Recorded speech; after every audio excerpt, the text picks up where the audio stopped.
সূরাতু হুমাযা মাক্কিয়া। পরম দাতা ও দয়ালু আল্লাহর নামে শুরু করছি।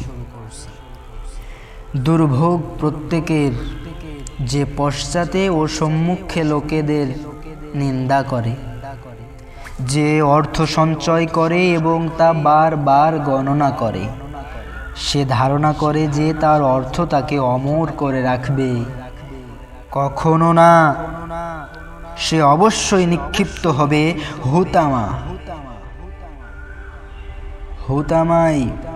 হুতামা কি, তা কি তুমি জানো?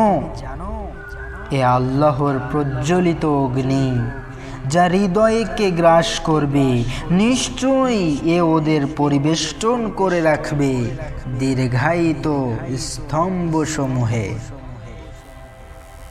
সূরাতু আসর মাক্কিয়া।